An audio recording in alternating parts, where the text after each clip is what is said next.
ton budget est faux alors que tu as mis des mois à le créer. Tes chiffres ils seront revus, tu le sais très bien que tu te prendras des remarques. Justement, c'est un sujet dont on a parlé avec Nicolas, prof à Dauphine depuis 2007. On a parlé pendant 1h15, donc on n'a pas parlé que de ça. On a parlé du business partner, on voit qui est un business partner à l'état de ses semelles, c'est-à-dire qu'il faut sortir du bureau. On a parlé recrutement parce que c'est quand même un prof et qu'il nous a expliqué comment les DAF font pour faire fuir les juniors. On a parlé de l'IA parce que c'est quand même un sujet. On a parlé budget. Et j'espère que ce que vous allez apprendre dans cet épisode va vous intéresser. Et j'ai une super nouvelle. Et pour toi, et pour moi. Cette vidéo est sponsorisée. C'est mon premier sponsoring. Et je suis fier d'annoncer que CCH Tagetic est mon premier sponsor. J'ai dit que c'était une bonne nouvelle et pour toi et pour moi. À la fois pour moi parce que je suis très fier de faire cette collaboration avec un des leaders et un des outils que je place parmi les meilleurs largement. Mais surtout aussi, cette vidéo n'est pas que un sponsoring vidéo pour le podcast, c'est aussi un sponsoring pour toi, car CCH Tagetic t'invite à leur événement InTouch le 22 septembre au Palais Brognard, et ça va être un des plus gros événements qu'ils ont organisé. Donc je vais te mettre le lien en description, viens, on sera très nombreux, et tu vas découvrir énormément de choses, et tu vas découvrir aussi pourquoi c'est le leader à la fois de la conso, car ça, pour ça on le sait, mais aussi du FP&A. Allez, à bientôt, et n'oublie pas, la finance, c'est aussi une question de mindset. Bonjour Nicolas. Bonjour Jonathan. Merci d'avoir accepté de participer au podcast. Ouais, avec plaisir. Bon, t'es prof à Dauphine, on s'est rencontrés plusieurs fois, t'as des thèmes intéressants et du coup c'est pour ça que je t'ai invité et je pense que t'as plein de bonnes choses à nous dire. Tu vas nous expliquer un petit peu ton parcours, on va parler de sujets à la fois sur la finance des managers, mais aussi à la fois sur les étudiants et un peu les questions qu'on se pose en tant que manager. Mais je vais commencer par t'inviter à te présenter s'il te plaît. Ouais. Alors donc Nicolas Berland, moi je suis professeur à Dauphine depuis 2007. Après, avant j'ai fait d'autres universités ou des écoles de commerce. J'ai fait plein de choses à Dauphine. Un prof, c'est quelqu'un qui fait des cours, ça tout le monde a bien ça en tête. C'est quelqu'un qui fait de la recherche sur des thématiques très variées. Je me suis intéressé à l'histoire des entreprises, l'histoire du contrôle pour pas réinventer tout le temps la même chose. Je me suis intéressé à des problématiques RSE très tôt en 2000. Mon premier article date de 2004. À l'époque, je me faisais traiter de communiste sur des pré-Trump, sans doute, à cette époque-là. Je me suis intéressé à la transformation du secteur public autour de la LOLF, et puis d'autres thèmes dont on va parler tout à l'heure, autour du beyond budgeting, et puis plus récemment, en fait, ce qui m'intéresse, c'est cette révolution géniale qui est en train de se passer autour de l'IA. Et puis, je me suis occupé de formation continue. Je suis très impliqué en formation continue avec Dauphine, c'est un public que j'aime bien, un public d'adultes, des gens d'expérience, donc on se fait challenger gentiment, c'est sympa. Là, c'est cool. En tout cas, bonne présentation. Donc, un profil universitaire. Je vais commencer par la première question, celle que je pose à tout le monde. C'est quoi pour toi un bon business partner ? Alors, le bon business partner, je pense qu'on le reconnaît à l'état des semelles de ses chaussures. C'est-à-dire le bon business, le bon business partner, il n'est pas dans son bureau en train de processer de l'Excel. Il en fait de temps en temps, bien sûr, ça fait partie du boulot, Excel ou autre chose. En fait, je force le trait, c'est quelqu'un qui va au contact en fait des autres. Pour ça, voilà.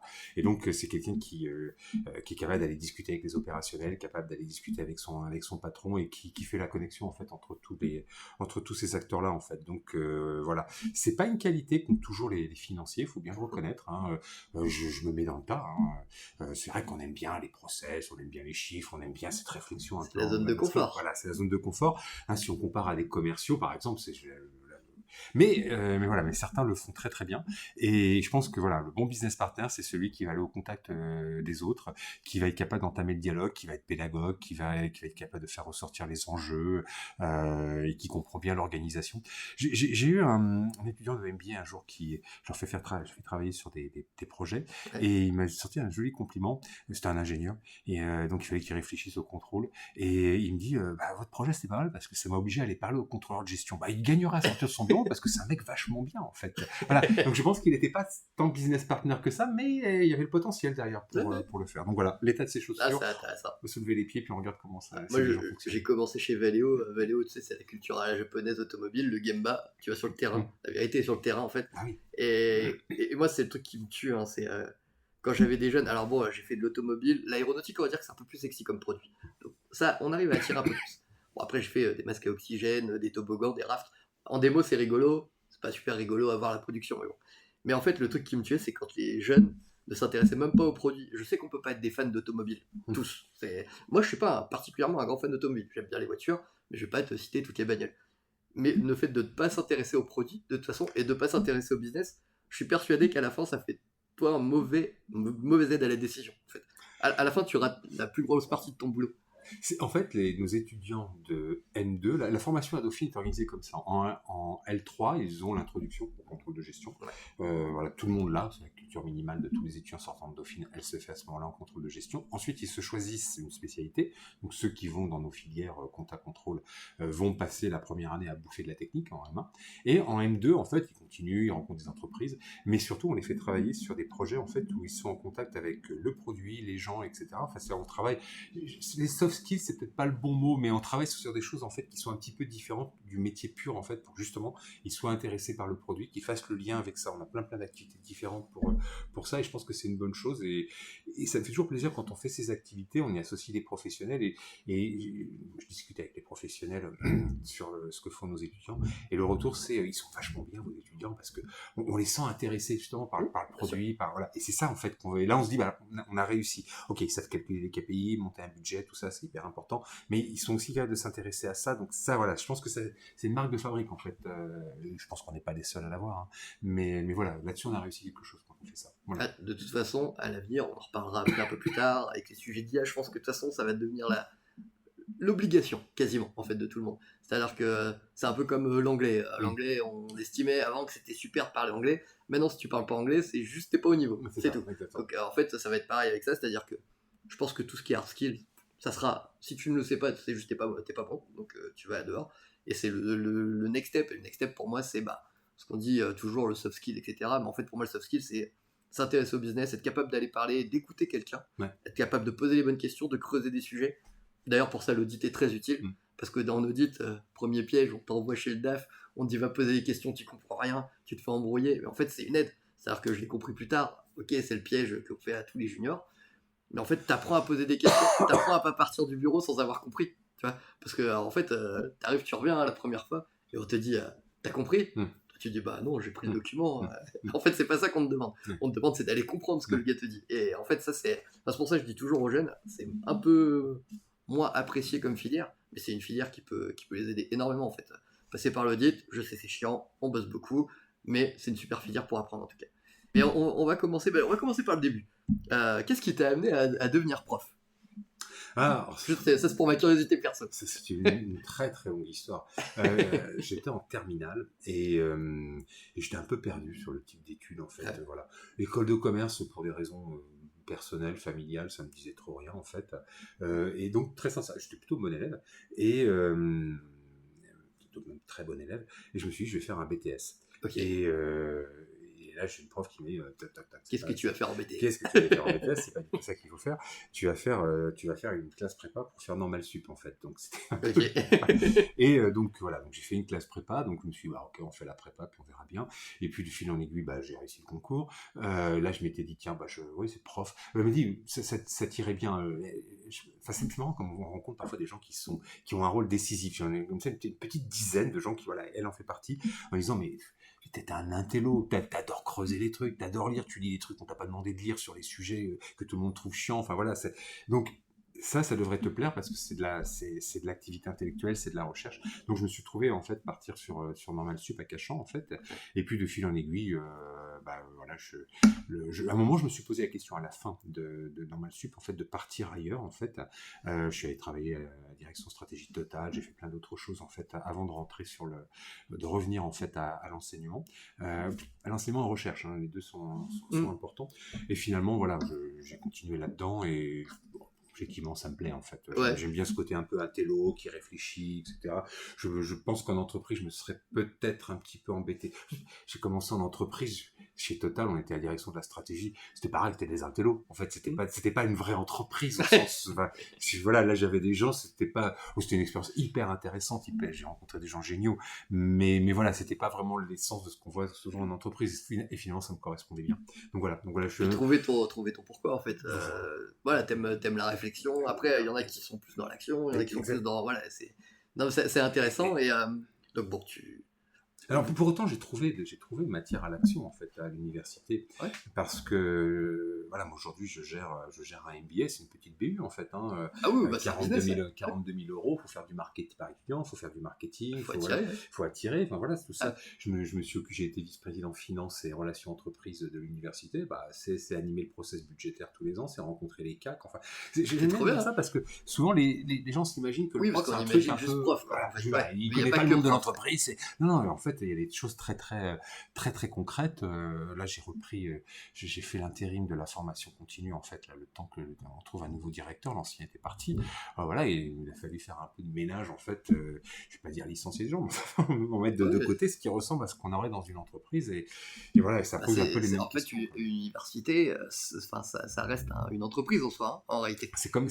Et ça se entreprise, gère. on a des problèmes de rentabilité, Bien sûr. et il faut les gérer, on a des problèmes de business model, il faut les imaginer, enfin voilà, c'est... Non, c'est intéressant. Et puis, bah, aussi, c'est bien parce que ça donne pas l'image qu'on a en général du juste prof, en fait. Non, mais bien sûr. Et en plus, Et- on dit juste prof, mais le gars, il est pas là juste pour donner des cours, il va aussi faire de la recherche, il va aussi faire des entretiens. Je sais qu'il y a aussi des voyages où tu vas faire de la coopération avec d'autres universités et tout. Exactement. Enfin, ce qu'on imagine nous quand on est juste étudiant initialement, en fait, c'est pas ça. Ah, exactement, exactement. Non, si avec les cours, ça m'occuperait pas beaucoup, hein. Non, il y a il y a la recherche. La recherche, ça consiste à aller au contact des entreprises, en fait, pour comprendre les pratiques. Moi, j'ai une recherche à partir d'études de cas, en général. Et donc, en fait, je travaille avec une entreprise, on formalise ce qu'ils font. La demande classique que j'aime bien, moi, c'est ces gens qui m'ont dit un jour, j'ai envie qu'on travaille ensemble parce que j'ai envie que vous regardiez le BBRT, c'est un peu ça. J'ai envie, voilà, qu'on travaille ensemble, que vous me disiez ce qu'il y a d'original, en fait, dans notre système.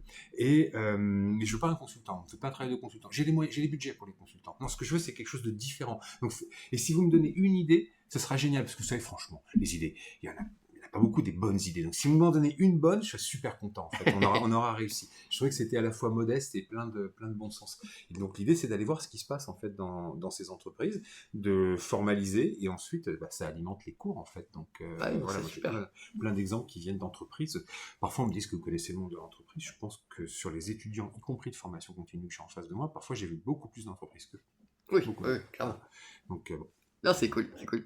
Et bon, en fait, bon, la formation, j'imagine, ça brasse beaucoup d'étudiants à Dauphine. Donc, moi, j'ai ma question perso. Ma question perso, c'est est-ce que tu penses qu'il y a un désamour de la filière finance? Et si oui ou non, pourquoi? Alors, déjà, la filière finance, c'est... Je parle de filière, Voilà. alors, je vais cadrer filière finance corpo, contrôle de gestion, audit, Exactement, etc. parce que... Allez, c'est pas que je m'en fiche de la finance de marché, mais c'est pas mon domaine. Tout à fait. Donc, tout ce qui est private equity, les Ouais, fonds, etc. ça, c'est un autre sujet. C'est un autre sujet, et ça marche bien. Ça marche toujours. Alors, la réponse, c'est ça dépend des périodes, en fait.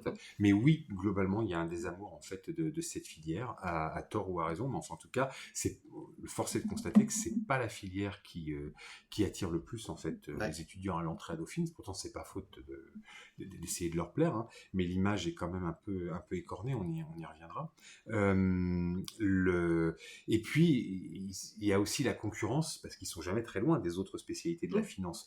Là, on voit bien dans certaines spécialités de finance corporate, en fait. Là, je faisais un petit point sur un de ces groupes l'autre jour, et je leur demandais un peu où ils allaient en stage. En fait, j'étais étonné, mais non, qu'ils allaient en private equity, parce que le marché était porteur. Là, il est en train de se casser. Il commence à être moins porteur, mais il était porteur à fond. Il était porteur, donc forcément, ils ont des salaires qui sont 20 à 30% plus élevés, donc voilà, forcément, ça attire. Là, c'est en train de revenir en arrière, donc on peut penser que beaucoup de gens vont repartir dans les filières contrôle de gestion, direction financière classique, et audit, en fait, c'est un phénomène super classique, en fait, en fonction de la conjoncture. Nous, à l'époque, c'était soit vers le M&A, soit vers la finance corpo, quoi. Voilà. Et le private equity, à mon époque, c'était 2010. Il n'y en avait pas beaucoup. Oui, c'est ça. Les fonds de LBO, c'était très rare. Enfin, c'était très rare. Mais c'était pas encore à la mode. On va dire que l'effet des taux à zéro qui a fait qu'il y a eu des levées de fonds de fou, fait qu'en fait, ça c'est devenu un truc à la mode, quoi. Alors, donc du coup, il y a une espèce de désamour, en fait, de cette filière. Il faut être honnête, hein. C'est pas là où on attire le plus de personnes. C'est un vrai sujet, en fait, pour les entreprises qui souvent nous le reprochent. Alors, à nous le reproche, il y a des entreprises elles ont aussi leur part de responsabilité. Je donne un exemple positif, et j'ai cité le nom parce que c'est le PDG Arnaud Nodan de BDO, en fait, qui nous fait le plaisir tous les ans de venir en première année, en fait.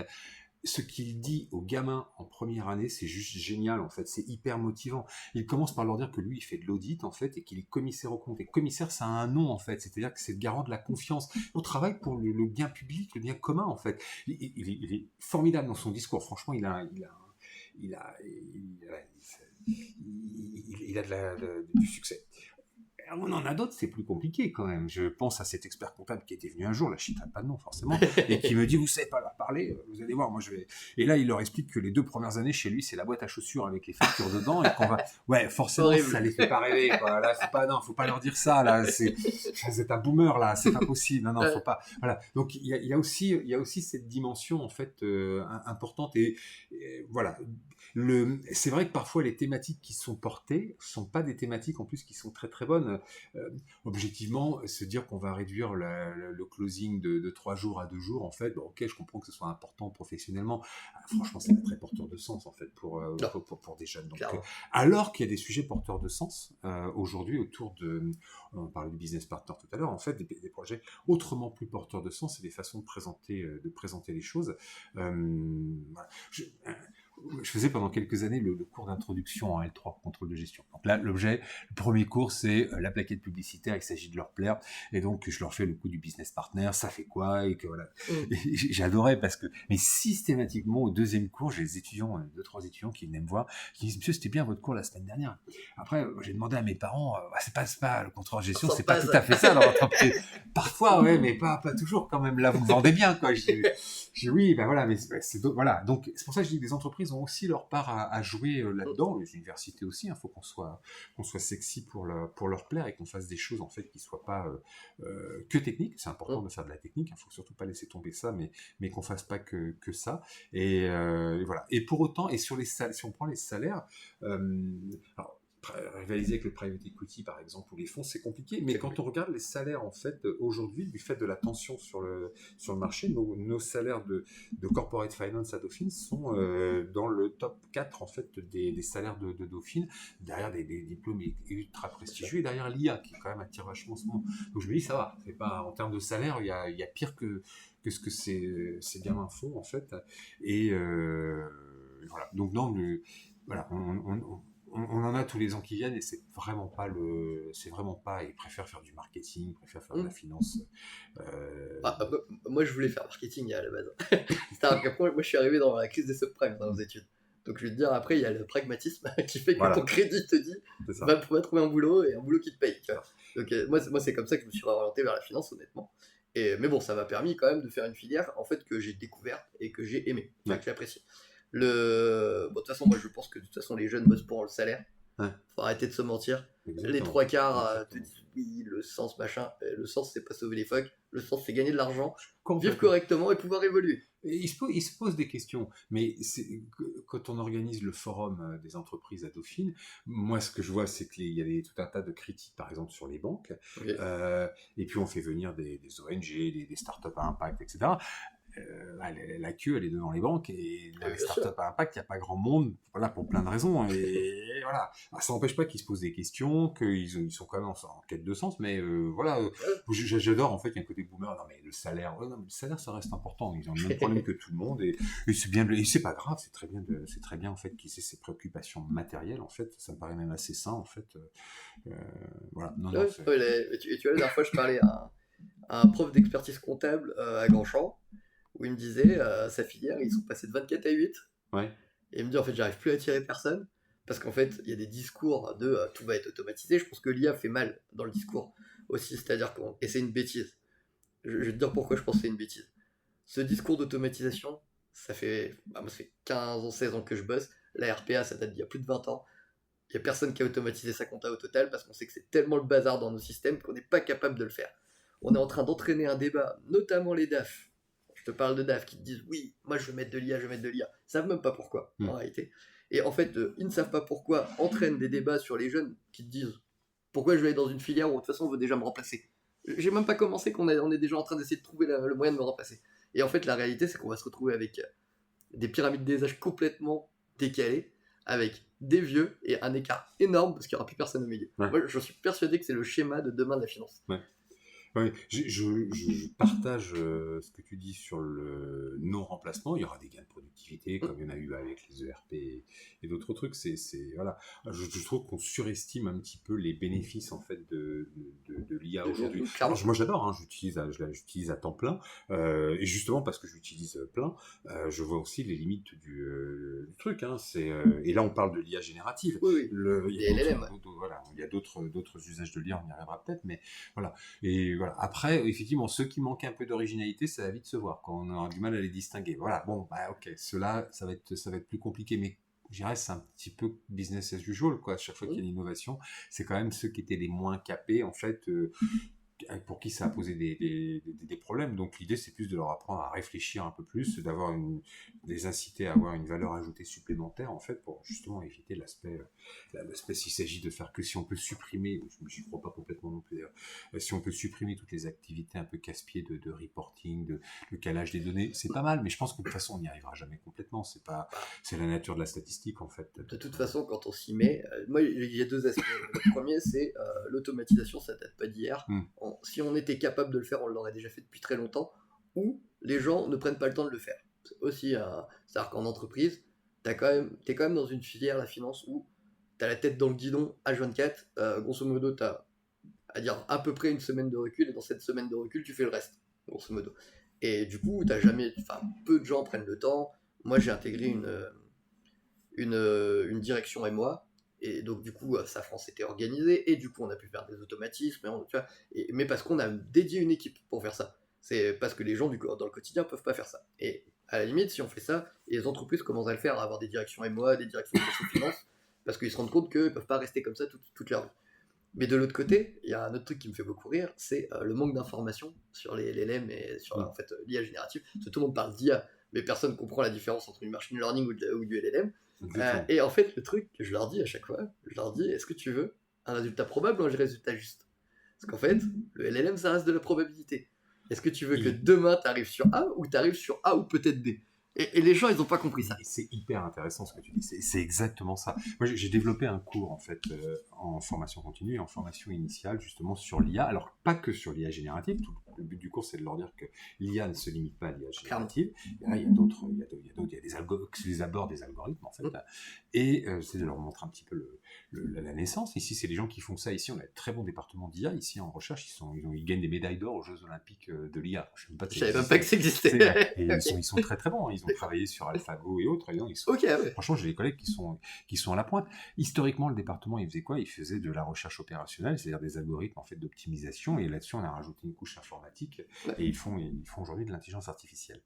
Et ce que tu dis sur la statistique, moi je commence mon cours en disant c'est un peu comme quand on fait un sondage en fait. En France on adore ça, à chaque élection le truc, les sondages disent pas le vrai, etc. Mais les sondages disent pas le vrai en fait. Les sondages c'est juste en fait un échantillon qu'on tient dans une population générale. Si on retire n échantillons, on aura une représentation en courbe de Gauss en fait de ces échantillons qui convergent vers la probabilité, la valeur la plus probable en fait du vote. Et en fait, quand on annonce un sondage, ce que l'on devrait faire, c'est annoncer l'intervalle de confiance. C'est-à-dire, voilà, le candidat X a 51% de chances d'être élu. Bah, si l'intervalle de confiance c'est 48-53, il y a des chances pour qu'il ne soit pas élu, en fait. Et c'est pas une surprise. Aux États-Unis, quand les sondages sont présentés à la télé, en tout cas ce que j'en avais vu moi, ils présentaient l'intervalle de confiance en bas. C'est intéressant parce qu'on donne la zone d'incertitude. Bah, qu'est-ce que c'est que l'IA en fait? L'IA, c'est jamais que l'application des statistiques. Des LLM, c'est des statistiques. Donc, voilà, il construit des mots avec les mots les plus probables. Donc, voilà, de temps en temps, c'est ce mot-là, puis de temps en temps, ça sera un autre. Donc, le texte, il est plus ou moins probable. Et donc, il faut apprendre à penser non plus en justesse du chiffre, mais en ce chiffre est probable ou il ne l'est pas. Et c'est une vraie révolution en fait à mener. Et beaucoup de gens n'en sont pas capables. Quand je leur parle, je leur dis, mais vous savez ce que c'est qu'un une p-value? Est-ce que vous savez ce que c'est qu'un f de Fisher? Si vous ne savez pas tout ça, en fait, il vous manque des choses. Vous avez de l'illitératie en fait sur les chiffres. Et l'IA, même si c'est que du texte après avec les LLM qui nous est produit, Voilà, il faut avoir ça en tête. C'est potentiellement, ça donne des choses à peu près correctes et ça donne des choses qui sont en moyenne hyper banales, en fait, parce que c'est prévu pour ça. Ça donne des choses hyper banales, il ne faut pas attendre beaucoup d'originalité. Quand on obtient de l'originalité de l'IA, c'est parce que justement, on a posé une requête qui permet d'obtenir des choses plus originales. Donc, c'est pour ça que je pense qu'on ne disparaîtra pas, parce que les gens qui vont utiliser l'IA sans être spécialistes, moi, quand j'utilise l'IA pour un truc où je ne suis pas spécialiste, ils me donnent une réponse en général un peu con, quoi. Et par contre, sur mes sujets, je vois bien, comme parfois, comme j'utilise des mots très précis et que là, il me sort des choses, je me dis, ah ouais, je l'avais pas vu venir celui-là. C'est pas mal, mais c'est d'abord parce que c'est parce que c'était lui, parce que c'était moi, hein, c'est Montaigne et la Boétie, l'IA aussi. Et voilà. Et donc, je pense que c'est pour ça que ça disparaîtra pas complètement, parce qu'il faut être capable de bien l'utiliser, mais surtout être capable de comprendre que c'est avant tout de la statistique. Et c'est pas grave. C'est pas grave. Et que ce qu'on appelle... Le machine learning, c'est de la régression linéaire. On arrive à un résultat probabilistique que tu puisses avoir ce résultat. Oui. Moi, je trouve qu'en pilotage, tu vois, t'as les deux écoles. Hein. T'as l'école du pur comptable où il faut tomber sur le chiffre pile, et t'as l'école du pilote à la cohérence. Donc sur un pilote à la cohérence, et quelqu'un qui comprend que ça peut aider à aller plus vite, je pense que ça peut être intéressant. Ça peut être intéressant à la condition que tu maîtrises ta donnée d'entrée, parce que sans qualité de données, en fait, tu sais que c'est mon sujet, c'est le truc que je lance, mais la quasi-totalité des projets où j'ai discuté avec des gens dans l'assurance, la banque, etc., m'ont tous dit, en fait, avec la cohérence de données, on s'est écroulé, en fait. Parce qu'en fait, personne n'est capable de la maîtriser en réalité, et personne n'est capable de la tamponner. Et tu peux mettre toutes tes données que tu veux, et à un moment, si t'es pas confiant dessus, et que tu as un résultat probabiliste, alors en fait, grosso modo, ton écart est trop gros. Tu peux pas y aller. Exactement. Enfin, personne prendra le risque, sachant que, je vais être très cru, hein, mais on est des chiffres molles en France. Hein. On prend pas de risque, on n'est pas des Américains. Un directeur financier français, ça n'a pas la culture d'un DAF américain qui va te dire je m'en fous, au pire, je me barre. Tu vois, le français va dire non, d'abord je sécurise, et après on verra. Et en fait, c'est là où pour l'instant, je pense que l'adoption, elle viendra, de toute façon. On ne peut pas vivre contre son monde. Le monde est en train de changer. La finance changera, la finance corporate finira par changer. Mais quoi qu'il en soit, elle va venir avec des réassurances, et je pense aussi, ça sera pas c'est pas ChatGPT qui va venir se plugger dans l'entreprise, ça va être des outils existants qui vont bénéficier d'algorithmiques qui sont mis directement et qui vont faire évoluer les pratiques. Mais j'ai une autre question pour toi, parce que moi, c'est une de mes inquiétudes pour les générations futures, en fait. Ce qui se passe, c'est que je suis persuadé que justement on va un peu, en fait on fait l'erreur classique qui est de vouloir éliminer les juniors parce que c'est les tâches les plus faciles, et du coup comment pour toi on peut faire pour leur permettre d'avoir une forme d'apprentissage, parce que le truc qui est à chier, hein, je vais pas mentir, quand tu arrives en finance, moi la première chose que j'ai fait c'est cruncher mes data, c'est prendre mes fichiers Excel, refaire les tableaux. Je me rappelle d'Alex qui me disait vas-y retourne à ton bureau, recommence, réessaye, essaye de comprendre, tu vois, et pour ça il m'a bien formé, parce que j'ai vraiment apprécié. Il me donnait jamais la solution, il arrivait, il faisait un check, il me disait c'est faux, tu recommences. Et en fait c'est comme ça que moi j'ai été obligé de me creuser les méninges, hein, pour réussir à trouver des solutions. C'est un peu la méthode Valeo où de toute façon le manager n'a pas le temps de t'expliquer pendant 100 ans, il te jette dans l'eau et il voit si tu survis. Et moi je trouve ça bien. Demain on va dire que la machine a priori devrait le faire. Comment on fait pour former nos juniors, et notamment comment on fait dans des formations en fait.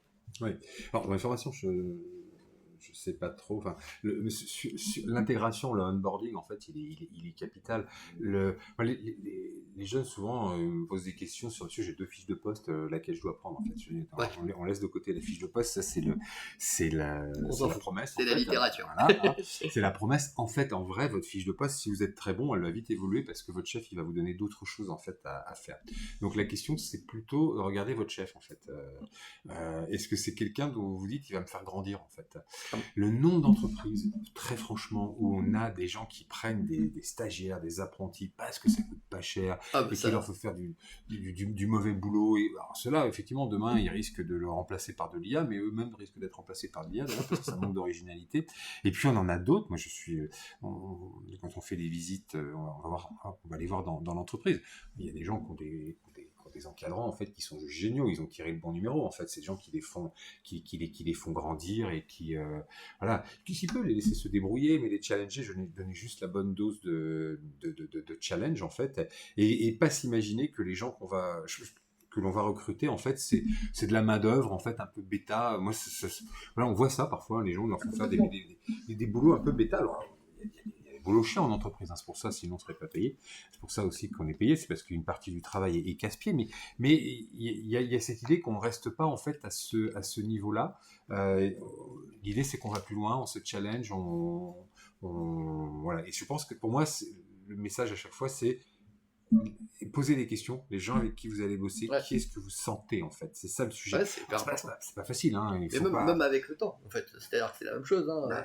C'est-à-dire que quand tu passes plusieurs entretiens, tu te rends compte que le feeling compte plus que le poste, en réalité. Enfin, après, c'est un avis perso, mais je pense que dans un mauvais environnement, tu ne vas pas apprendre. Exactement. En fait, et tu ne vas pas évoluer, et ça ne servira pas ta carrière. Quand t'es jeune, c'est dur. Quand t'es jeune, moi, je me suis tapé, je sais plus, genre 15 ou 20 entretiens, j'avais envoyé 200 CV, tu vois, après, c'est pas facile quand t'es jeune, tu peux pas capter ça, je pense, c'est très dur. Mais par contre, je me rappelle, et je tairai le nom aussi, d'un entretien où la personne est arrivée hyper agressive en me disant tu sais ce que c'est un cut-off? Je suis un junior, ok, tu vas me l'apprendre. Ok, je sais ce que c'est un cut-off, j'ai appris à faire une écriture comptable, je suis pas débile.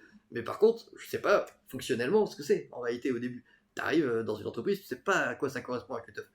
Et le mec en fait est arrivé comme ça, et moi à la fin je lui ai dit merci, et il m'a pris, il m'a accepté, je suis pas accepté. Mais ça clairement, s'il y a mauvais feeling, faut pas y aller. Mais ça marche aussi pour quelqu'un qui a un niveau supérieur. Le nombre de fois où j'ai vu des potes récupérer des postes en me disant je sais pas trop, mais par contre c'est bien payé, et l'exposition est géniale. L'exposition est géniale. Est-ce que tu penses qu'avec un débile qui va te foutre derrière lui, en fait, et qui ne te mettra jamais en avant, est-ce que tu penses que tu vas vraiment évoluer? Moi, je suis persuadé que non. La personne, déjà, si elle a vu son attitude en entretien, elle sera pareille dans le quotidien, voire pire. Parce qu'au moins, elle se retient un peu en entretien. En réalité. Nous, on a un poste d'observation assez magique, hein, avec le nombre de stages et d'apprentissage en fait que font nos jeunes en fait quand on va les voir. Franchement, il y a une différence mais hallucinante en fait dans l'accueil et dans la professionnalisation, quoi.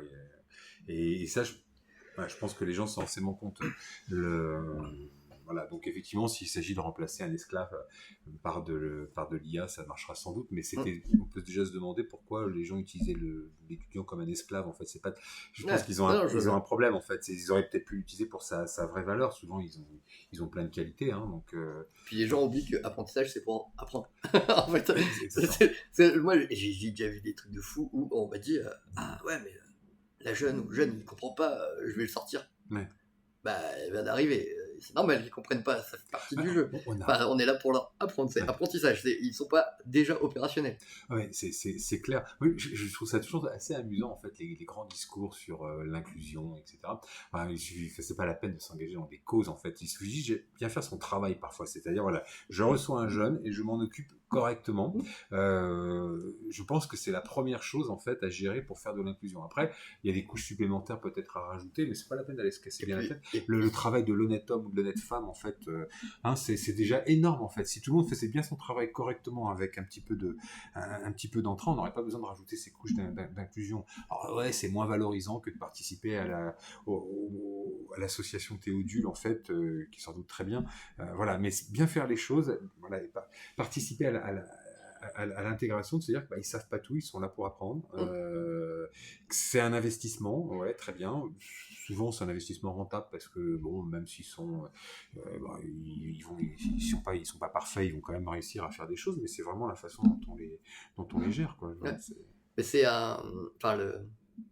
moi, j'ai appris à bosser comme ça, et je remercie mes managers. C'est grosso modo, fallait partir être autonome. C'est tout. À chaque fois, ils m'ont dit faut que tu arrives à te débrouiller tout seul sans moi. Si tu arrives à te débrouiller tout seul, tu gagnes.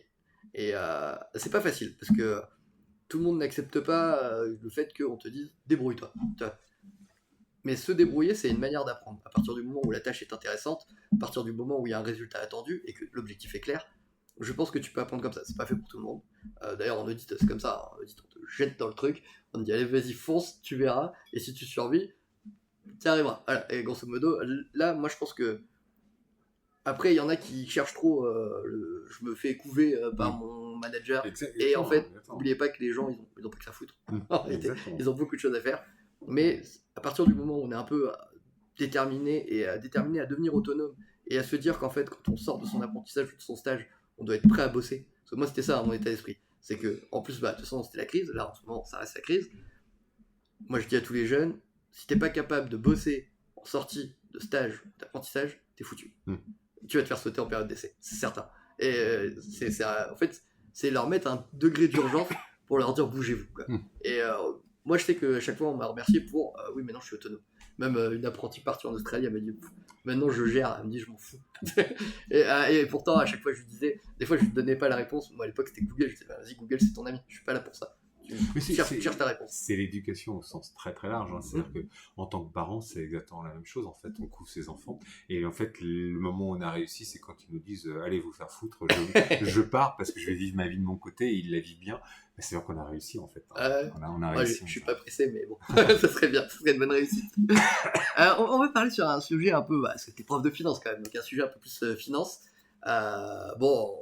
Le budget, le fameux budget, ça fait un moment. Attends, je couperai ça. J'ai besoin d'une prise parce que sinon j'ai peur que ça s'arrête. Je fais une prise ici. Si c'est pas assez long, j'ai des ralentis. Non, ça va, c'est bon.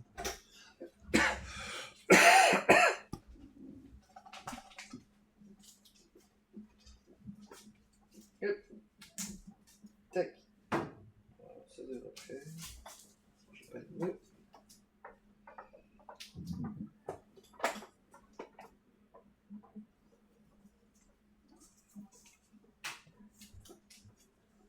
C'est bon, ça sera assez long. Hein. Ça sera assez long. Au top. Allez. Oh, c'est bon, t'inquiète. Donc, bon, on reprend. Donc, bon, dans la carrière de financier, il y a toujours le même sujet qui revient sur la table, le budget. Surtout depuis, on va dire, grosso modo, le Covid. Depuis le Covid, on se pose tous la question à quoi ça sert de passer autant de temps à faire un budget quand on est en interne, parce que quand même, c'est un exercice, on va dire, entre 3 et 6 mois, hein, grosso modo. Et 3 et 6 mois, je suis gentil, hein, parce que souvent, les itérations sont beaucoup plus longues. On se pose la question parce que, grosso modo, janvier-mars, ça fait 5 ans que nos budgets, on n'en sait rien, l'inflation, les crises, les guerres, les machins, on en a plein. Donc du coup, moi à chaque fois, j'ai le débat avec plein de personnes. Est-ce que le budget c'est toujours utile, oui ou non?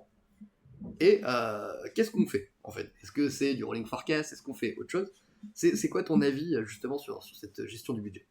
Alors là, je vais être intarissable, attention, Vas-y. accrochez-vous. Ça fait plaisir. Moi, j'ai étudié, ma thèse, elle portait sur l'histoire, en fait, du budget. Okay. Je viens à ça parce que ça une partie de la réponse. Au moment où les gens introduisent du budget en France, dans les années 30, pour faire simple, 50, en fait, ils ne savent pas très bien ce qu'il faut faire. Donc, en fait, ils bricolent. On a plein de représentations très différentes du budget. Des choses qu'on appellerait rolling forecast, par exemple, aujourd'hui, sont déjà en place, en fait, à l'époque. C'est juste pour se dire, parfois, on est peut-être moins moderne qu'on l'imagine. Voilà. Donc, les gens font plein de choses. Et très rapidement, en fait, on a des premières critiques qui apparaissent. Alors, je donnerai les mécanismes après. Les premières critiques, on peut les dater, hein, il y a des écrits. Hein, donc, le premier critique, c'est un livre de 53 d'Argyris, en fait, qui critique le budget. Il y en a un autre en 67 qui s'appelle The Game of Budget, hein, avec le nom, en fait. Non, les gens jouent à la marchande. Voilà. 1967, quand même. Hein, c'est pas... Et un bouquin qui a de l'écho à l'époque. Il y a à nouveau, il y a un bel article en 77-78 dans la HBR, un peu sur le même problème. Voilà. Et puis arrive, en fait, le milieu des années 90, où on a un mouvement qui se développe autour du CAMAI. Le CAMAI, c'est les gens qui ont inventé l'activity-based costing. Chaque caricature, il y en avait d'autres, mais ils ont largement participé. Ils ont inventé l'activity-based costing sur les coûts. Et il y a un groupe qui se détache, en fait, du CAMAI et qui se dit, on va faire son sort au budget aussi, parce que c'est un problème. Donc là, on a un gros mouvement avec des publications, en fait, un gros mouvement. Moi, voilà, je venais de finir mes études sur la naissance du budget quand je m'aperçois qu'il y en a qui veulent le tuer. Donc, c'était le titre d'une étude de la DFCG. Faut-il Mauvais tuer le timing. budget? Je me suis dit, c'est génial, en fait. Et donc, je me suis rapproché d'une entreprise, qui s'appelait Rhodia à l'époque, dans la chimie, et alors, c'est pas rien, il y a eu un bouquin publié à la Harvard Business Press, en fait, qui s'appelle Beyond Budgeting, hein, donc la Harvard Business Press, voilà, on n'est pas chez des inconnus. Et il y a 3 études de cas dedans, dont Rhodia, en fait. Je dis ça parce que parfois, on va racheter aux Américains des idées qu'on leur a vendues. Et donc, voilà, chez Rhodia, ils avaient fait des choses, c'était intéressant. Et j'ai eu un peu de mal à l'époque à évangéliser les gens. J'en ai fait un de mes sujets favoris. Et ça s'est développé après. Il y a eu plein de choses, en fait. Il y a des entreprises qui se sont mises à faire ça. Il y avait des exemples. Enfin, c'est assez intéressant. Moi, le dernier exemple en date que j'avais, c'est un podcast qu'on a fait avec la DSCG sur Danone, en fait. Ouais, avec Régis, ouais. Voilà. Et donc, voilà, il y a plein de gens qui font ça. Une fois qu'on a dit ça, qu'est-ce qui est en jeu, en fait, derrière ça? Moi, je ne crois pas qu'il existe un modèle qui remplacerait le budget traditionnel, une espèce de technique qu'on aurait oublié. Je pense simplement qu'il y a un phénomène beaucoup plus basique, en fait, et qui est la bureaucratisation des outils de gestion. C'est-à-dire qu'il y a un moment, voilà, au début, les gens ils font du budget, ils bricolent parce qu'ils ne savent pas tellement comment faire, et puis le truc se professionnalise, et puis au bout d'un moment, et ça je l'ai vraiment entendu, au bout d'un moment, on a des gens, ils se sont développés des process avec des templates, et dans une de mes études, j'ai une contrôleuse de gestion qui me dit votre histoire de gestion sans budget, là, de Beyond Budgeting, c'est un peu casse-pied, parce que avant c'était simple, j'avais un tableau, puis je mettais mes chiffres dedans, et puis voilà, c'était bien cadré, et depuis qu'on a mis en place le nouveau système, là, faut que je réfléchisse, c'est à chaque fois différent, voilà. Bon, ok, très bien, je me disais quand même, on lui apprend à réfléchir et ça l'embête, la pauvre femme.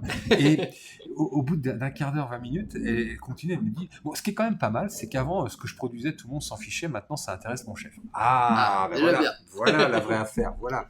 Et donc, je pense qu'en fait, on a débureaucratisé, enfin, les gens qui ont mis en place ce système ont débureaucratisé. La bureaucratisation, c'est quand les règles deviennent plus importantes que les raisons pour lesquelles on a mis en place les règles. Donc, les gens respectent le process, mais pourquoi on a un peu, l'important c'est que le process soit respecté. Et je pense que le budget est beaucoup victime en fait de ce genre de choses.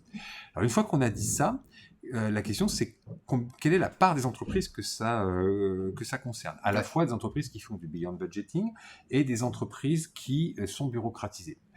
C'est compliqué à évaluer. Je vous donne quelques éléments. Un jour, je faisais une intervention devant 70 alumni d'un grand cabinet d'audit, en fait, et sur cette thématique. Et ils étaient 70. Il y en a 4 qui me rentrent dedans, m'expliquant que ce que je raconte, c'est exactement ce que tu as dit tout à l'heure sur le délai, etc. Si vous croyez que ça se passe comme ça dans les entreprises, monsieur, vous faites des films. Vous voyez bien que c'est un point de vue de théoricien.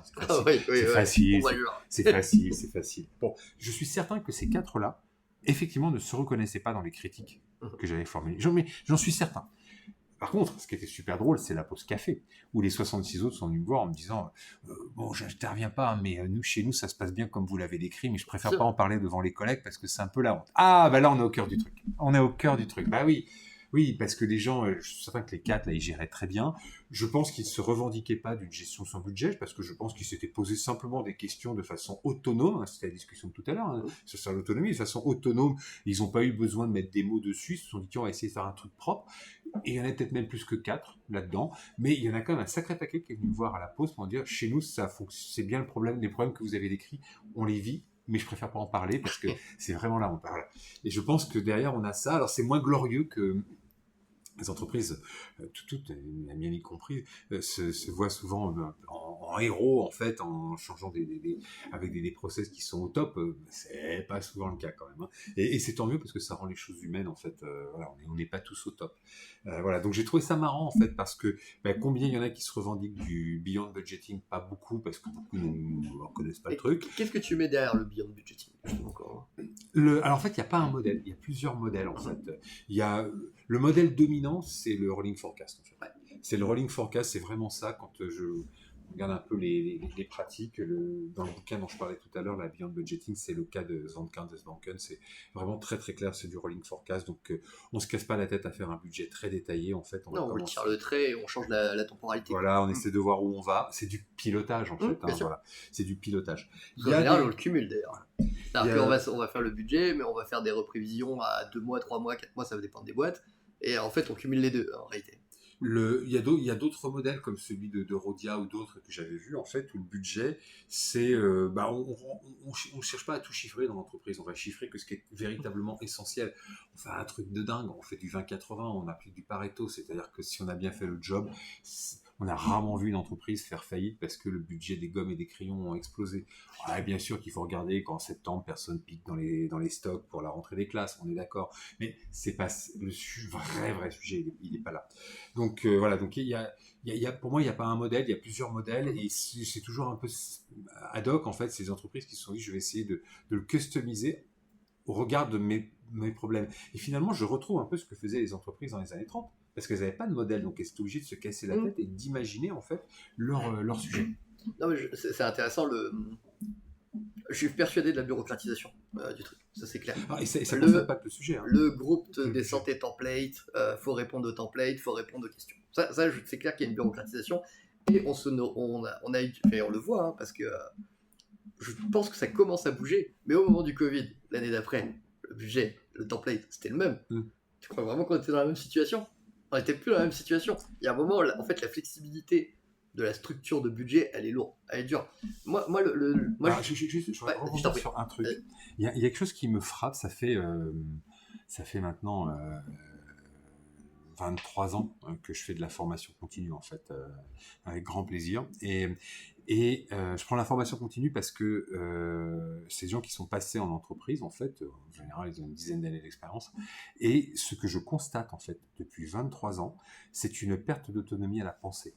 Alors, pas pour tout le monde, hein, mais pour une majorité, en fait. C'est-à-dire que dans les entreprises, on a voulu mettre en place beaucoup de process, en fait, et ça tue la pensée. Les gens ont du mal à penser en dehors de leur process. Je leur demande de me faire des analyses, en fait, de ce qui se passe dans leur boîte. Le nombre de personnes qui n'arrivent pas à dépasser le process, c'est juste incroyable. Alors, ils viennent en formation pour qu'on les aide à faire ça, et la plupart, justement, on va essayer de leur montrer qu'il faut aller au-delà. Mais la plupart, il y a le process, je respecte le process, et c'est ça qui est important. Qu'est-ce qu'on pourra améliorer? On pourra améliorer le process. Ok, non, mais peut-être, mais on va peut-être revenir au fond. Pourquoi vous faites ça? Quels sont les enjeux? Et ça me frappe, en fait.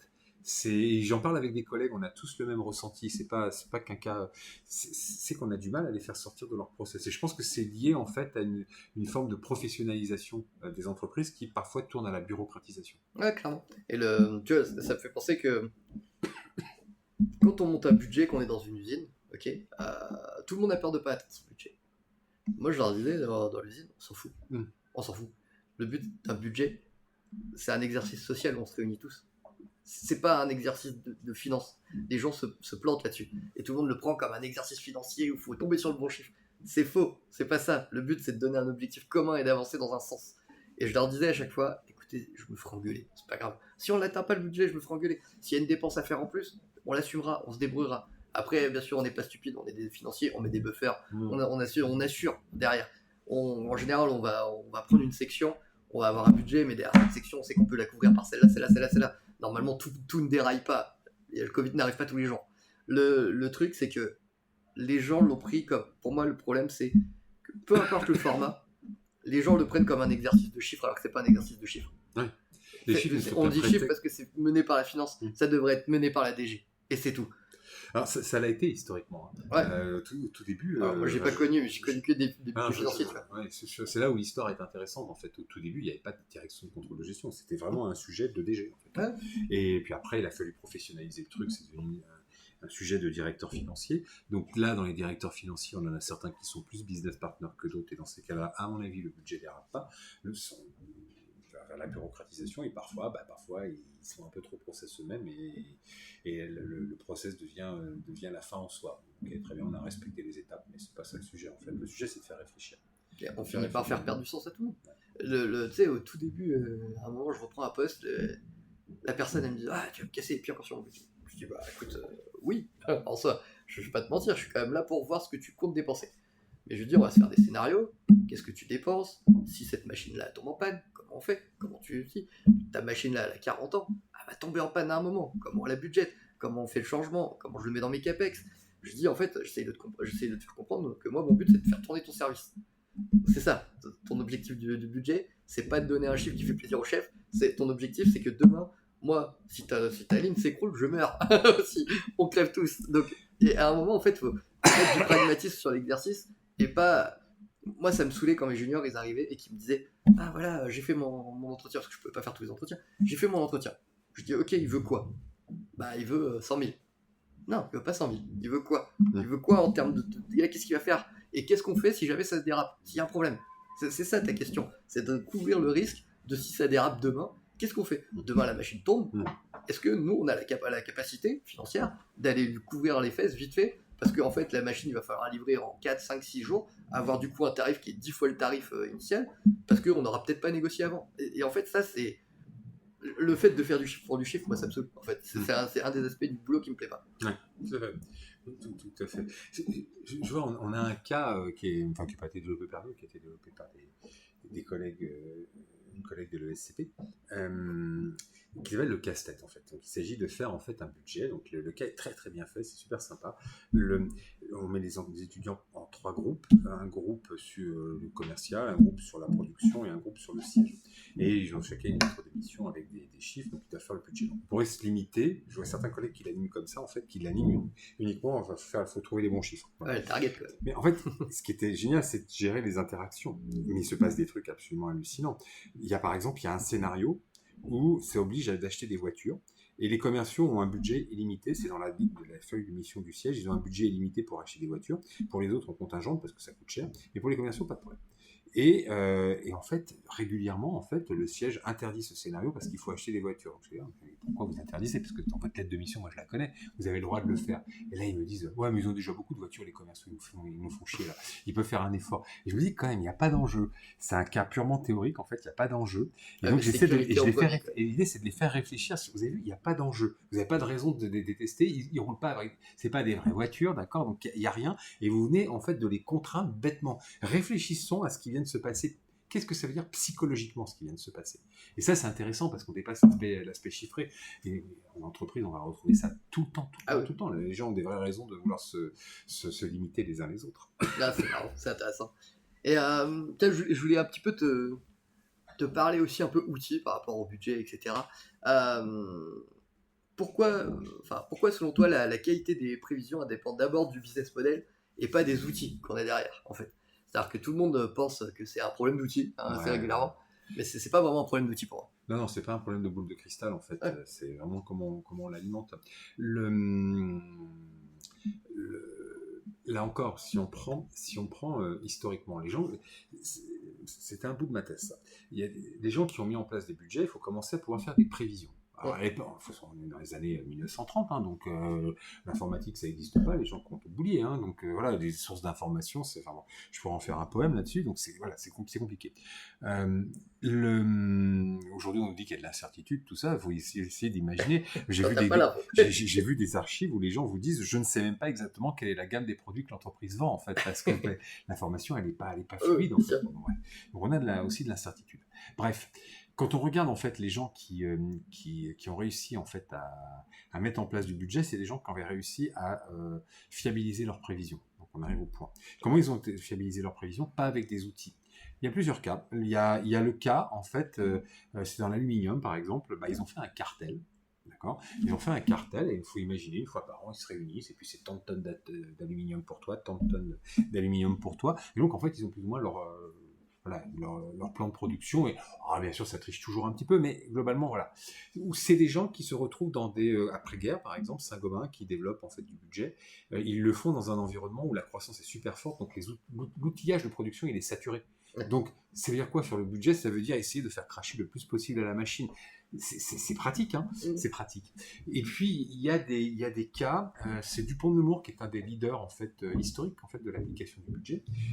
Ils étaient quasiment en position dominante en fait sur leur marché, mais très astucieusement ils ne tuaient pas les petits concurrents. Parce que le jour où il y a une baisse d'activité, eux ils peuvent baisser les prix, ils sont gros, ils ont des grosses économies d'échelle. Et puis la certitude, c'est les petits qui l'apportent. Mais eux en fait ils ont toujours un modèle plus ou moins fiable.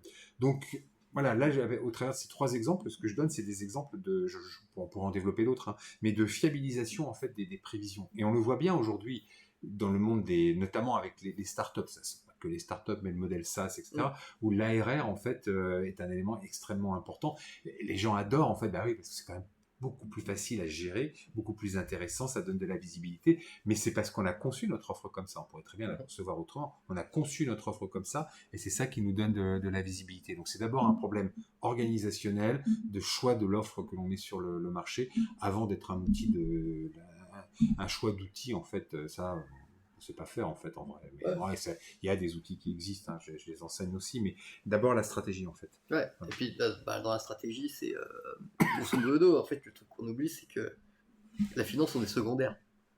Ce qui compte, c'est de ramener de l'argent. Ramener de l'argent, c'est la top line, c'est les commerciaux. Et ça, dans n'importe quelle entreprise du monde, en fait. Il n'y a pas de débat. pour moi, et j'ai mis du temps à le comprendre, honnêtement, à me dire, moi je pensais la finance toute puissante, honnêtement. J'ai intégré des boîtes où la finance était toute puissante. Mais le vrai business, c'est pas nous. Le vrai business, c'est les commerciaux, la production, le produit, la vente. Ouais. C'est tout. Moi, Le reste, on est que du support. Je mets d'abord les commerciaux. Moi, j'ai un profond respect pour ces gens-là. Faut quand même être sacrément cortiqué pour. C'est dur. C'est difficile comme boulot. Hein. Franchement, je préfère gérer une feuille Excel que de gérer un client pas content. Quoi. Enfin, il faut y aller. Ils se prennent des vents. Voilà.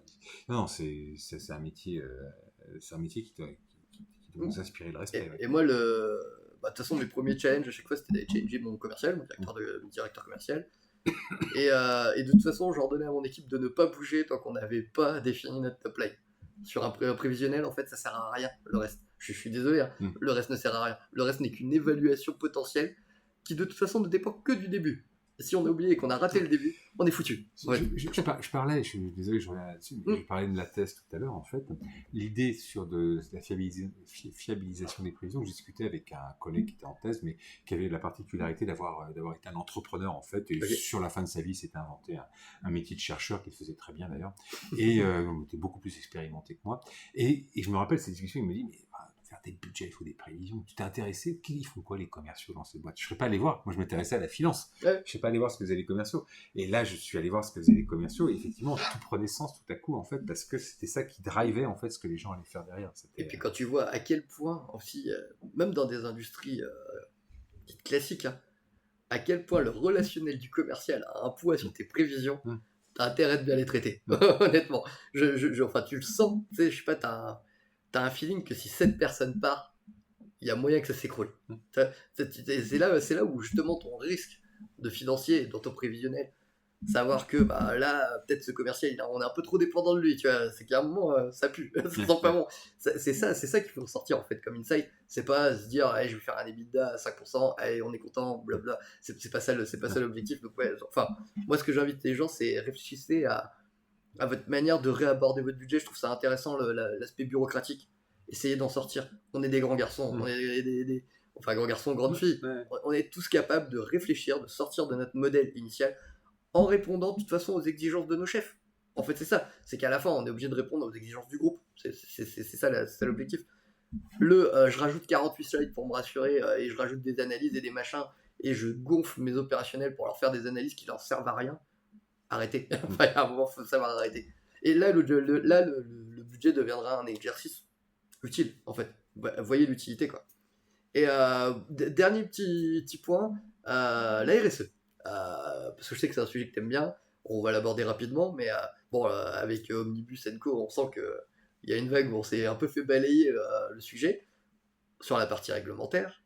Mais qu'est-ce que tu penses? Et est-ce que tu penses que la CSRD, ça change la façon de penser des entreprises ou pas? Est-ce que tu penses qu'il y a vraiment un impact de la CSRD malgré le fait qu'on ait un recul réglementaire? Ouais, alors oui et non. Oui, parce que moi j'ai vraiment connu, encore une fois, le premier article que j'ai publié personnellement, et dont je m'étais intéressé un peu avant, c'est 2004. C'est opposable aux tiers, et voilà, j'ai publié des choses sur ce que faisaient les entreprises en fait à l'époque. Il y a déjà des gens qui faisaient ça. Et j'ai vu, mais clairement vu en fait, des personnes qui étaient en rejet de ce truc-là, et j'ai vu l'arrivée de la CSRD qui a donné une légitimité extraordinaire en fait à tout ça. Tout à coup, ça devenait le sujet dont tout le monde parlait. Donc ça, c'est plutôt une bonne chose. Il y a eu des choses avant avec la GRI, avec les trucs que gèrent les entreprises. Enfin, il y a eu pas mal de rapports NRE à l'époque, 2001. Donc il y a eu pas mal de choses, mais ça restait un peu un truc confidentiel. Là, tout à coup, avec la CSRD, clairement, c'est devenu les débats que ça posait. Tout le monde n'était pas d'accord, mais en tout cas, c'est devenu un sujet, c'est devenu institutionnalisé. Voilà, comme ça, c'est le nom qu'on utilisait en recherche. C'est devenu institutionnalisé, ça fait partie du paysage. Donc ça, c'est une bonne chose. Le risque, c'est aussi d'avoir un truc un peu bureaucratique, parce que... Complètement bureaucratique. Soyons clairs. Ça a tourné à ça, en fait. Et c'est là que ça devenait pénible, en fait. Ah oui, c'est un marché. Ouais. C'est un marché pour tout un tas de cabinets, en fait. Des consultants dans tous les sens. Voilà, plus ça va être compliqué, plus ils pourront facturer cher, en fait. Moi, je dis, le bordel des uns fait le bonheur des consultants. Toujours. Exactement. Je me rappelle, une de mes collègues de finance ici qui me dit, oh, maintenant que c'est géré par des financiers, on peut être assuré, la planète est en de bonnes mains. Je suis pas sûr. Ouais, je suis pas sûr. Ouais. On reparle de 2008. Je suis pas sûr. À la limite, ça me fait peur. Ça me fait peur. Mais non. Mais par contre, c'est vrai que ça a vraiment posé en fait le sujet dans le paysage. Ça a fait peur parce que certains se sont bien aperçus que c'était un marché, qu'on complexifiait parfois peut-être trop.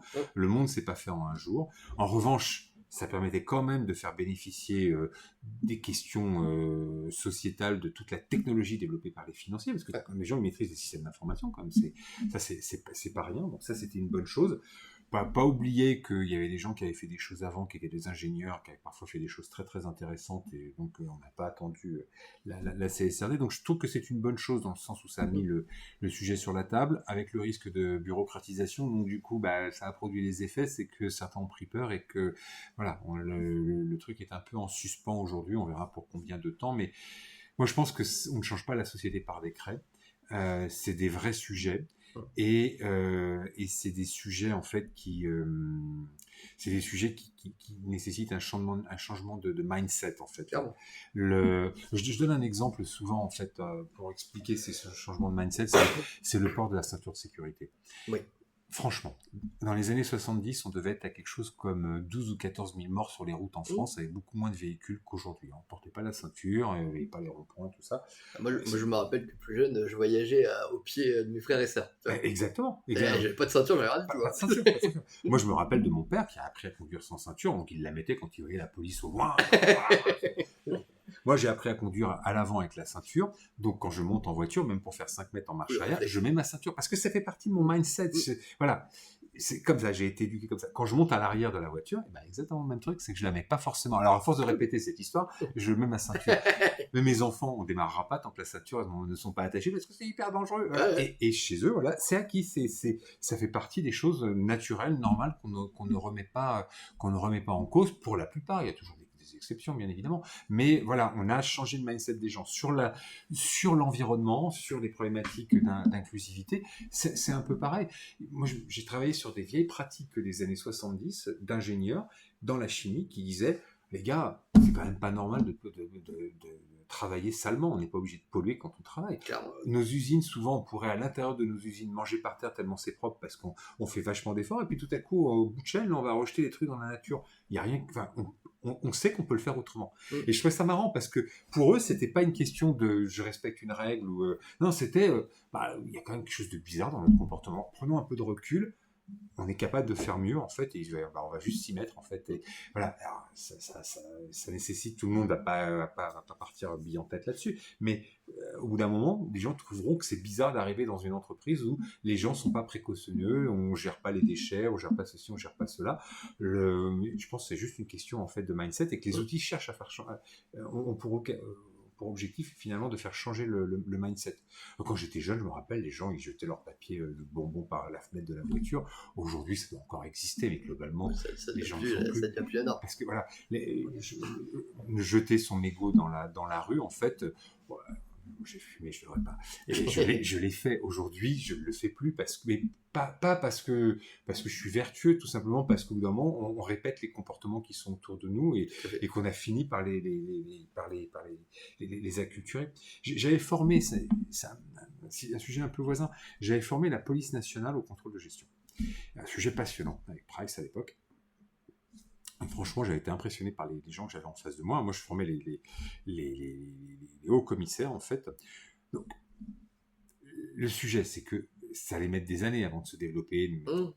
C'est pas eux qui allaient en bénéficier. En revanche, l'idée, c'était de les convaincre que c'était utile pour qu'ils accompagnent le mouvement, qu'il ne soit pas un frein. Et que demain, en fait, quand on embauchera quelqu'un, il trouvera bizarre en arrivant dans la police qu'il n'y ait pas des indicateurs et qu'on n'ait pas des systèmes budgétaires qui fonctionnent normalement comme ils l'ont appris à l'école, comme Voilà, ça sera devenu changer normal, changer l'état d'esprit. Ouais. Et je disais aux vieux, vous en bénéficierez pas, mais vous allez, c'est votre ethos, c'est votre grandeur en fait que d'accompagner ce changement. Si vous pensez qu'il est juste, qu'il apporte quelque chose, accompagnez-le. Vous le verrez pas fonctionner correctement parce que vous partirez à la retraite en fait sans doute avant que ça fonctionne correctement, mais vous aurez posé votre pierre en fait dans le jardin du changement. C'est hyper intéressant cette histoire d'état d'esprit. Bon, tu sais en fait moi la tagline de mon podcast c'est une histoire de mindset en fait dans notre métier. Et alors moi j'ai un avis qui est peut-être pas très populaire, mais je l'assume. Ça, on va me traiter de financier communiste, mais pour moi le problème vient de la finance. Le problème du monde globalement vient de la finance. Pourquoi? Parce qu'on l'a tous fait, on a fait des business cases. Quand on prend un business, on n'a qu'un indicateur, le retour sur le capital. C'est ça qu'on cherche. C'est le retour sur le capital, notre ROI.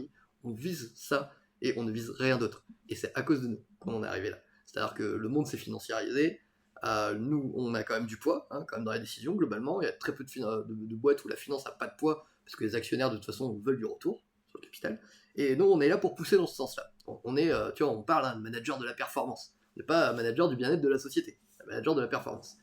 Et pour moi, ça, je trouve que ce volet RSE peut aussi nous redorer le blason d'un côté. C'est-à-dire que arrêtez de penser que ce n'est que du coût, en réalité, parce que je te donne des exemples très concrets, avec des actions RSE, le packaging. Allez, on va prendre un truc très simple. Combien d'industries sont sur des box en carton, des trucs comme ça, des trucs qui coûtent cher, en réalité, et qui en fait ne servent à rien. Grosso modo, ça finit soit à la poubelle, soit en recyclage, et ça coûte beaucoup d'argent. Valeo n'utilise plus de box en carton depuis des années. Ils ont les petits box verts en plastique recyclables qui détournent et qui vont dans une usine et dans une autre. Ils n'ont pas fait ça pour la planète. Ils ont fait ça pour à la fois la rentabilité et aussi parce que c'était stupide. Quand on arrive et que tu es dans une usine et qu'on te dit non mais je vais t'envoyer des box cartons, on va dire mais tu dégages, tu rentres pas dans mon usine avec tes box cartons. Je veux mes box verts et c'est réglé. Mais en fait, c'est pas, on peut avoir le bon état d'esprit et tirer dans le bon sens en n'ayant pas que le. Parce que si on faisait que à l'indicateur de la rentabilité, je m'en fous si j'en livre plus. Avec effet de volume, j'arrive à gagner. Et en fait, c'est pas comme ça qu'on arrive à faire avancer les sujets. C'est un vieux sujet, et je partage complètement. C'est un vieux sujet. Quand on a vu apparaître la qualité dans les années 80, la qualité totale, le débat pré-qualité totale, c'était la qualité ça coûte. Donc c'était un arbitrage entre le coût et la qualité. Et puis on a vu apparaître les Japonais. Ah bah ils pensaient pas du tout pareil. Et donc ça, voilà, c'était autre chose. Aujourd'hui, dans la plupart des industries, en fait, un peu bien géré, en fait, on se pose plus la question de la qualité versus le coût. En fait, la qualité fait partie en fait de l'optimisation des coûts. Il y a un ouvrage qui est absolument génial, qui n'a pas reçu un intérêt majeur, un publié il y a quelques années. Je donne le titre en anglais parce que le titre en français est ridicule. Je donne un titre en français aussi. Le titre en anglais, c'est Profit Beyond Measures. Le profit au-delà de la mesure. Alors, c'est quoi le sujet? Le sujet, c'est un jeu de mots. C'est le profit au-delà des indicateurs de mesure, en fait. C'est-à-dire, voilà, on a nos indicateurs de mesure, mais ça ne résume pas toute la réalité. Et puis, c'est Profit Beyond Measure, c'est le profit sans limite, en fait, au-delà de toute mesure. Et là, il y a une méthode qui s'appelle la méthode NBM, qui est, voilà, donc le titre en français, c'est la méthode NBM. C'est quand même beaucoup moins joli que Profit Beyond Measures, qui est vraiment problématique. Et en fait, dans ce bouquin, on s'appuie sur des études, en fait, des études de cas qui sont présentées, ce sont des entreprises qui font, en gros, de la qualité totale. Qui font de la qualité totale en disant, à chaque fois qu'on prend du mal, en fait, on dégrade la rentabilité, donc on va s'améliorer. Et ce qu'il montre, c'est des choses qu'on connaît pour la plupart d'entre nous, mais là, je trouvais vraiment très, très intéressant, Profit Beyond Measures, c'est comment, en fait, c'est sans limite, en fait, c'est ce progrès continu qu'on fait avancer en disant, bah ouais, là, on va supporter un petit coup, mais c'est pour un gros gain plus tard, en fait. Et voilà, et ça marche bien, et je pense que pour la RSE, c'est un peu la même chose, en fait. Ouais, c'est ça. Pour moi, c'est quand on ira dans ce sens-là dans toutes les boîtes qu'on arrivera à faire évoluer et qu'on fera évoluer aussi nos prises de cotation. Le problème de la prise de cotation, quand tu veux bosser avec une autre boîte, elle est concentrée que sur le KPI financier. Et ça, c'est une erreur pour moi. C'est une erreur. Et maintenant, heureusement, il y a l'effet d'image aussi, qui fait que des DG n'ont pas envie d'être à la tête d'une boîte où en fait on s'en fout. Et voilà, ça tire dans le bon sens. Et en fait, si cet état d'esprit il est tiré comme ça, pour moi, ça ira en tout cas dans le sens qu'il faut. En tout cas, merci beaucoup, Nicolas. C'était vraiment sympa. Merci, Jonathan, c'était bien. Mais je vais te poser une petite question que je pose à la fin en général. C'est histoire de te connaître, puis tu auras sûrement des collègues qui vont écouter. Pour toi, si tu avais un super pouvoir, tu choisirais lequel? Un super pouvoir. Si j'avais un super pouvoir, lequel je choisirais? Ça c'est... C'est la question où tout le monde bute à chaque fois. Ouais.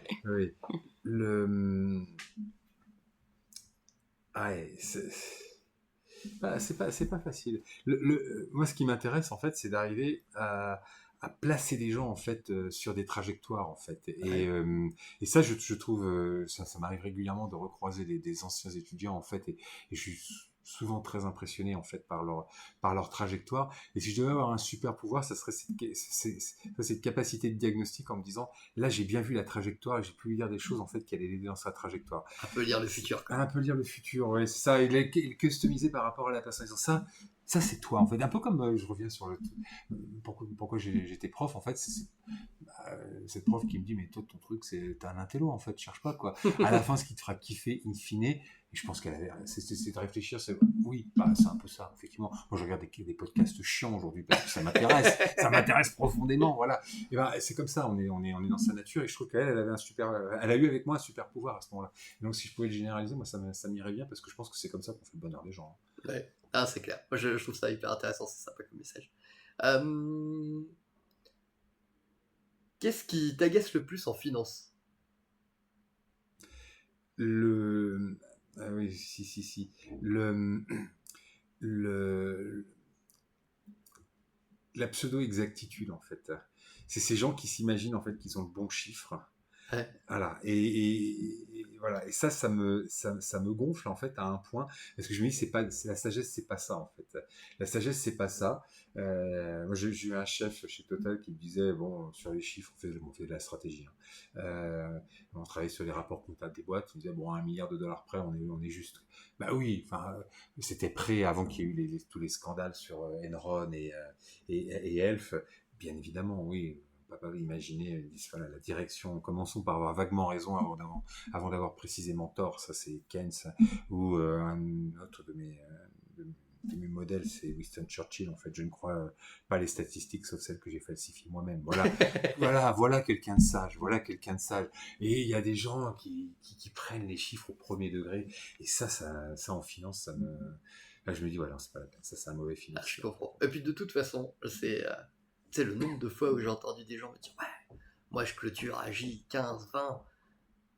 Juste si t'as arrêté d'essayer de faire ta virgule, je suis sûr que déjà t'en gagnes 5 ou 10 et t'arrêtes d'embêter tes équipes.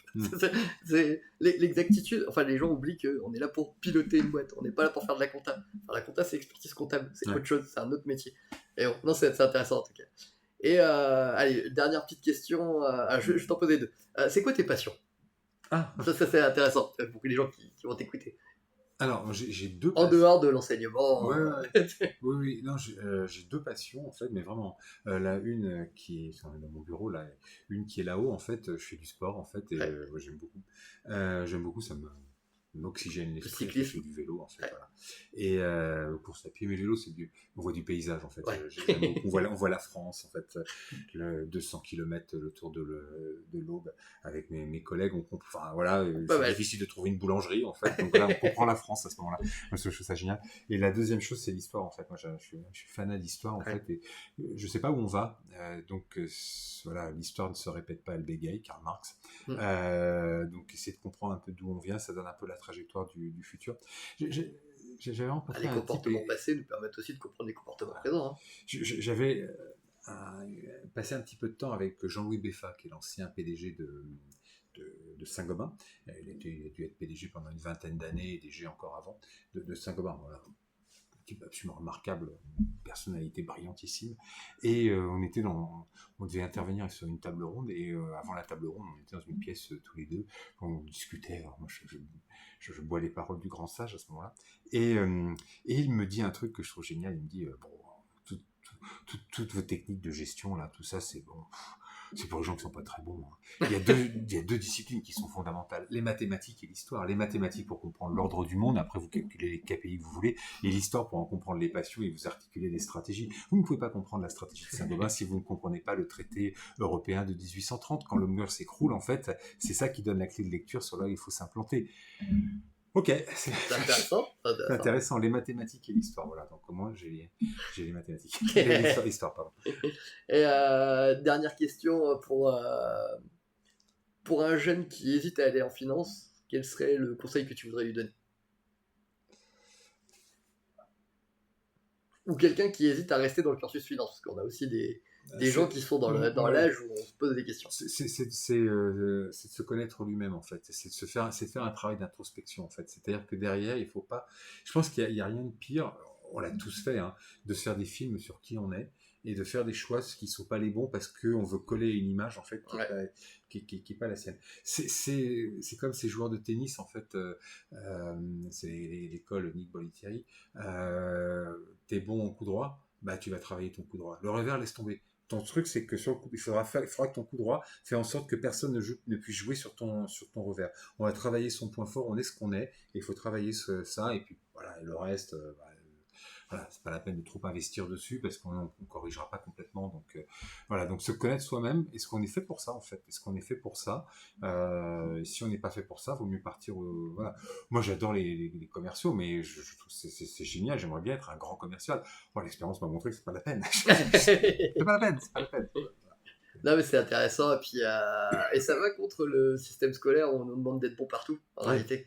Et ça, c'est une des problématiques. Ce qui est fait qu'on est des bons élèves en France, globalement. Je trouve, par rapport aux étudiants étrangers que j'ai croisés pas mal, on est des très bons élèves, on n'est pas mauvais.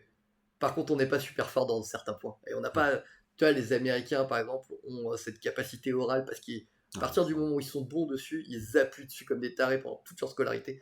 Les Indiens ont une capacité d'apprentissage par cœur qui est incroyable. Je les ai vus, c'est des trucs de fou. Hein. Ils sont capables d'apprendre des choses. On est à la rue, en fait, sur la capacité d'apprentissage, mais ils forcent sur des éléments, alors que nous, on essaye d'être bon partout. Mais ça, apprendre à se connaître, c'est dur, ça vient avec le temps. Ouais, ça vient avec le temps. Moi, j'avoue que j'ai mis très longtemps à comprendre. Et encore, je suis sûr que je me suis pas encore compris, en fait. L'environnement familial, enfin voilà, c'est l'interaction aux autres. Non, nous, on est le pays du peut mieux faire, en fait. Donc, ce qui est castrateur souvent, en fait, sur l'apprentissage. Enfin, donc bon, apprenez à vous connaître, et puis n'hésitez pas si vous voulez essayer. Et moi, je dis aussi, posez des questions. Envoyez des messages à des professionnels. Au pire, ils vous répondent pas. Au mieux, vous avez une réponse à vos questions. Moi, il y en a plein des jeunes qui m'envoient des messages. Je leur réponds à plus ou moins de délai, je fais ce que je peux, mais je leur réponds en général. Et essayez, les gens sont plutôt ouverts. Et plutôt que d'aller leur demander un stage, allez leur poser des questions sur leur métier. Peut-être que s'il a un stage, il pensera à vous. C'est plutôt comme ça qu'il faut penser. Bon, en tout cas, Nicolas, merci beaucoup. C'était vraiment super sympa. Très bonne discussion. Je fais mes petites mentions de fin. Si vous avez bien aimé, n'hésitez pas à liker, vous abonner. Envoyez un message à Nicolas si vous avez envie de discuter avec lui, c'est hyper intéressant. Et puis je te remercie et puis je te dis à la prochaine. Merci.